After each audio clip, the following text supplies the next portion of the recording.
안녕하세요, 풋볼 포레스트입니다. 손흥민 선수의 토트넘 하스퍼가 어제 새벽에 있었던 셰필드 유나이티드와의 경기에서 치욕적인 경기력을 보인 끝에 충격의 탈락을 당했고, 많은 토트넘 하스퍼 팬들은 이부 리그 클럽에게 당한 이번 패배에 대해 엄청난 충격과 함께 분노를 표출하고 있는데, 영국의 풋볼 런던에서는 이번 경기에 출전한 토트넘 하스퍼의 팀 선수들 중에서도 특히 이반 페리시치 선수를 꼭 집으며 정말 공개적으로 비판의 목소리를 냈습니다. 토트넘 하스퍼는 바로 어제 있었던 셰필드 유나이티드와의 FA컵 경기에서 충격적인 0대1 패배를 당했었는데요. 이번 경기에서 로테이션을 상당히 가동시킨 토트넘 하스퍼는 셰필드 유나이티드의 단단한 수비 라인을 전혀 돌파해내지 못했고, 특히 히샬리송, 손흥민 등 공격수들이 최악의 부진에 빠지는 등 경기 내내 위협적인 경기력을 전혀 보여주지 못하면서 후반전 막판까지 불안한 0대0 상황을 끌고 왔고, 결국 셰필드 유나이티드에 교체 투입된 공격수 일리망 은디아의 선수에게 치명적인 결승골을 후반 막판에 내주면서 FA컵에서 탈락하고 말았습니다. 사실 이번 경기 패배는 토트넘 하스퍼 팀 전체의 부진이었고 팀으로서의 완패였기 때문에 모두가 책임을 나눠 가져야 하는 패배였지만, 풋볼 런던의 알레스테어 골드 기자는 토트넘 선수들 중에서도 특히 이반 페리시치 선수의 이번 경기 부진에 대해 비판적인 주장을 펼쳤습니다. 수요일 셰필드에서 열린 토트넘 하스퍼의 FA컵 탈락 경기에서 이반 페리시치의 활약을 둘러싼 통계를 조사하면 팀이 직면한 몇 가지 문제들이 강조된다. 경기 후 통계를 보면 스퍼스가 브레멀레인에서 열린 FA컵 5라운드 경기에서 17개의 슈팅을 날렸고 율슈팅은 단 4개에 불과했다. 진실은 셰필드 유나이티드의 골키퍼 웨스 포더링엄이 히샬리송, 손흥민, 루카스 모우라를 포함한 토트넘 하스퍼의 3톱 공격진에 의해 실제로 경기 중에 그렇게 많이 시험된 적이 없다는 것이다.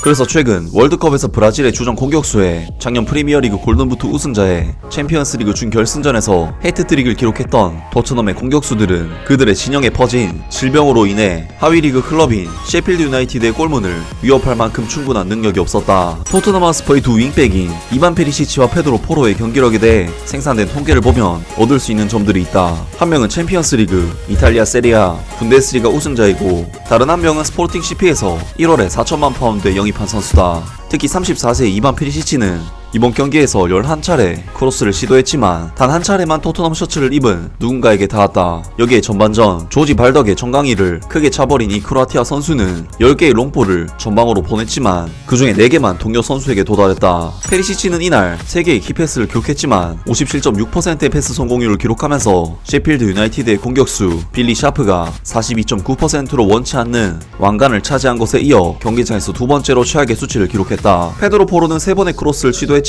그중 단 하나도 목표에 도달하지 못했고, 이 스페인 선수는 6개의 롱볼을 시도했으나 그중 단 한 번만 스포츠 셔츠를 입은 누군가를 발견했을 뿐이었다. 이반 페리시치가 크로스에서 성공하지 못한 것은 박스 안의 움직임이 좋지 않고 자신의 정확도에 대해 어려움을 겪고 있음을 나타낼 수도 있다 라면서 이반 페리시치 선수가 이번 셰필드 유나이티드와의 경기에서 심각한 부진에 빠졌고, 페리시치 선수의 실패한 패스 시도나 크로스 시도들이 토트넘 팀에 상당한 악영향을 끼쳤다고 하는데요. 물론 이반 페리시치 선수에 대해 최근 다수의 유튜브 채널에서 정말 말도 안 되는 날조 영상들을 제작하면서 페리시치 선수에 대한 혐오를 조장하는 정말 쓰레기 같은 영상들이 많아서 이에 대한 거부감으로 페리시치 선수를 커버하고 반대로 손흥민 선수를 비난하는 그런 여론이 생긴 것도 맞지만, 냉정하게 이야기해봤을 때 페리시치 선수 일단 못하는 건 기본이고, 고질적인 문제인 연계에 있어서도 계속해서 팀에 악영향을 가져다 주는 것은 부정할 수 없는 사실이 아닐까 싶은데요. 물론 손흥민 선수도 물론 폼이 떨어진 것은 부정할 수 없는 부분이 있긴 하지만, 페리시치 때문에 손흥민의 폼이 떨어졌다는 주장은 페리시치 선수의 통계적인 수치와 동료 선수들과의 연계 문제를 살펴보면 결코 틀린 이야기는 아니며, 손흥민 선수와 페리시치 선수의 문제를 해결하지 못한다면 토트넘 하스퍼는 팀의 주포 손흥민 선수를 이대로 평범한 선수로 전락시키게 될 수밖에 없고, 이를 해결하기 위해 이반 페리시치 선수에게 특단의 조치를 취해